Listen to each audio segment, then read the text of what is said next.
saya Yuli Nuryati dari tim Humas Kemenkumham Kaltim, podcaster untuk Kisah Kita. Di episode podcast perdana kali ini, kita akan membahas tentang pelaksanaan penerimaan CPNS Kementerian Hukum dan HAM tahun 2021, khususnya untuk Kanwil Kemenkumham Kaltim. Dalam pelaksanaan CPNS ini sebenarnya apa saja yang sudah dilaksanakan dan apa saja yang sedang dipersiapkan untuk tahap selanjutnya. Dan untuk itu, kami telah mengundang narasumber yang akan membantu menjawab pertanyaan teman-teman pengayuman melalui fitur Q&A yang sudah tim Humas unggah. Sebelumnya, kami juga mengucapkan terima kasih banyak atas antusias dan partisipasi dari teman-teman untuk acara podcast kita ini. Baiklah, langsung saja kita menyapa narasumber kita. Halo Kak. Halo Yuli. Selamat datang di podcast Kisah Kita. Terima kasih Kak udah bersedia menjadi narasumber untuk yang pertama kali ini. Dan mungkin Kak Yasmin boleh dibantu untuk perkenalan dirinya? Ya, halo. Nama saya Zahra Yasmin Maulida. Jabatan saya analis kepegawaian ahli pertama. Nih Kak, mungkin langsung aja kali Kak ya kita ke pertanyaannya.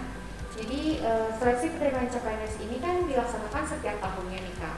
Nah, untuk menentukan alokasi formasinya itu berapa atau mungkin formasinya apa aja itu seperti apa sih Kak kalau boleh diceritakan? Ya, itu untuk menentukan formasi sendiri tahap awalnya ada analis jabatan dulu ya. Analis jabatan itu kita permintaan dari pusat ke Kanwil dan ke UPT. Jadi UPT dulu melakukan rekapitulasi analis jabatan yang dibutuhkan dalam UPT-nya, lalu dikirim ke Kanwil dan Kanwil merekapitulasi ulang, lalu Kanwil mengirimkan ke pusat dan pusat mengirimkan ke Menpan RB. Berarti tahapannya memang panjang ya Kak ya? Panjang. Dan keputusan akhirnya memang ada di Kementerian Pusat. Ya, betul sekali. Siap. Terus Kak, untuk tahapan seleksi penerimaan CPNS ini dari awal mereka mendaftar sampai nanti mereka menerima NIP dan menjadi PNS itu apa aja sih Kak? Ya, jadi untuk tahapnya itu yang pasti kita akan melakukan pengumuman dulu ya, pengumuman seleksi CPNS. Yang kedua ada pendaftaran online, selanjutnya seleksi administrasi atau bisa disebut dengan seleksi berkas, lalu ada pengumumannya, dilanjutkan dengan masa sanggah. Jadi masa sanggah ini di mana peserta tidak setuju dengan hasil panitia pusat. Nah, lalu ada SKD, SKB, pengumuman kelulusan akhir yang dilanjutkan dengan penetapan NIP. Panjang ya Kak ya? Betul sekali. Terus nih Kak, agar peserta ini bisa nih setelah lulus administrasi mereka bisa ikut ke SKD itu seperti apa sih Kak syaratnya? Ya, jadi untuk mengikuti SKD sendiri yang pasti harus lulus administrasi kan, seleksi administrasi.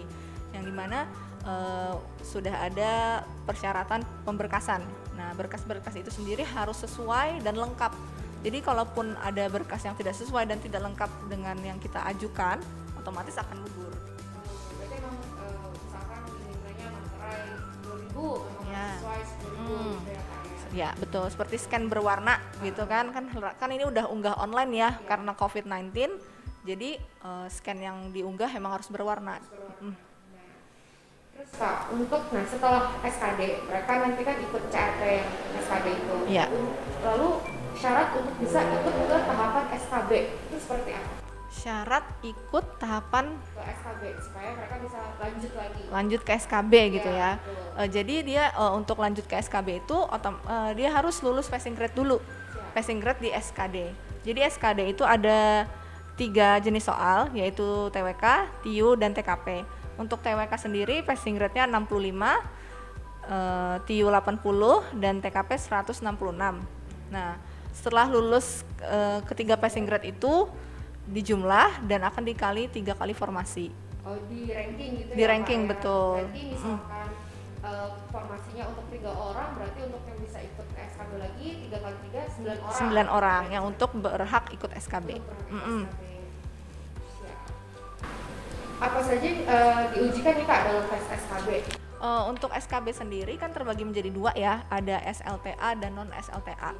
Untuk SLTA sendiri ada tes kesamaptaan yaitu atau tes fisik, lalu dan WPFK. Untuk non SLTA ada CAT dan non SLTA sendiri juga dibagi dengan untuk untuk humas dia ada ujian praktek sendiri. Oh gitu. Jadi untuk humas dan non SLTA. Jadi humas kan termasuk non SLTA nih. Iya, Cuma ditambah Hunmas itu ujian praktek selain ujian CAT. Jadi tips and triknya untuk non SLTA, untuk CAT-nya maupun prakteknya, belajarlah pada bidang yang kita lamar, formasi yang kita lamar itu kita pelajari. Untuk SLTA sendiri sering-seringlah latihan fisik mulai dari sekarang. Gitu. Terus Kak, yang Samapta itu nih Kak, apa aja sih Kak yang diujikan di Samapta itu tes fisik itu? Jadi ada lari 12 menit, pull up, sit up, push up, dan shuttle run. Terus itu semuanya untuk nilai mungkin lebih banyakan gitu ya Kak ya? Ya, jadi nilai kalau untuk lari sendiri kan diberi waktu 12 menit nih.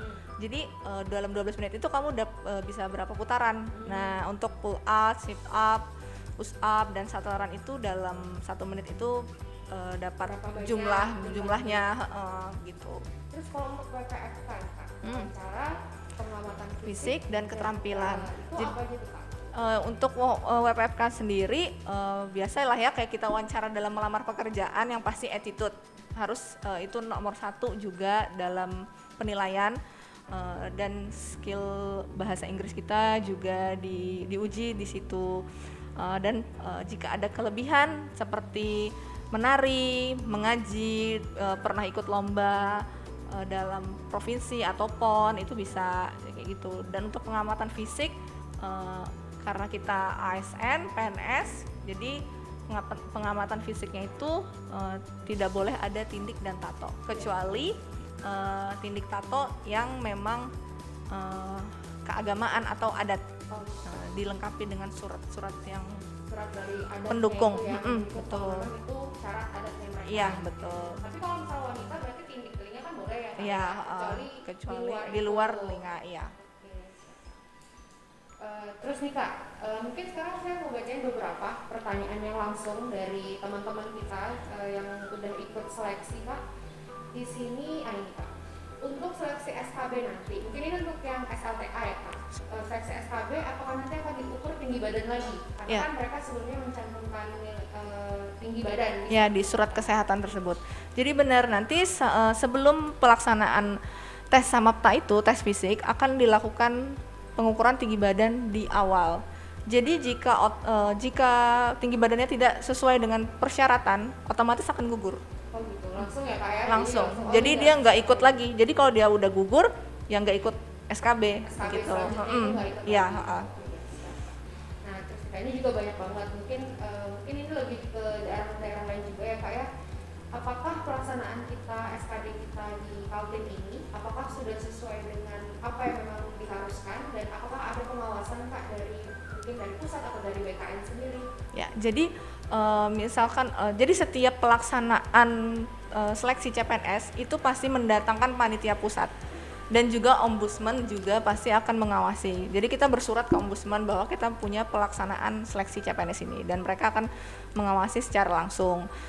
Panitia pusat pun begitu, sesuai dengan kita berapa hari. Untuk dari BKN sendiri kan diawasi saat CAT ya, karena kan itu aplikasinya BKN. Untuk kecurangan sendiri alhamdulillah Kaltim nggak ada. Karena jika memang ada kecurangan pasti akan dilaporkan saat itu juga. Berarti seharusnya ini memang sudah sesuai dan tidak ada kecurangan ya Kak ya? Ya, tidak ada. Terakhir nih Kak, ini yang paling banyak banget ditanyain sama teman-teman. Kapan nih Kak pengumuman untuk mereka yang bisa lulus ke tahap SKB? Untuk tahap SKB pengumumannya kita juga nggak bisa menentukan ya, karena masih menunggu kanwil-kanwil lain untuk selesai SKD CAT. Jadi ditunggu saja pengumumannya, pantau websitenya dan medsos yang kanwil Kaltim yang kalian lamar. Berarti sabar aja kali ya? Mungkin sabar. Bocoran sedikit dalam bulan-bulan ini Kak atau gimana?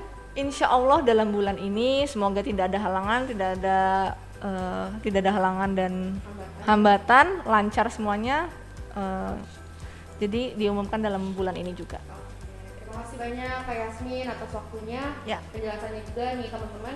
Jadi memang semua tahap itu ada prosesnya ya, jadi emang harus sabar dan semuanya memang sesuai dengan apa yang sudah di dalam aturannya. Dalam aturannya. Ya. Terima kasih banyak. Oke, nah mungkin mungkin cukup segini dulu aja untuk podcast perdana kita kali ini ya. Terima kasih teman-teman Penghayoman. Semoga podcast ini bermanfaat untuk kita semua. Mungkin ini karena perdana ya, jadi mungkin masih banyak kekurangannya. Mungkin nanti nextnya akan kami perbaiki. Nah, kalau kalian suka dengan konten ini, jangan lupa like dan tentu saja tinggalin komentar untuk ide-ide konten podcast selanjutnya. Jadi jangan lupa juga follow sosmed Kementerian Kaltim. Wassalamualaikum warahmatullahi wabarakatuh.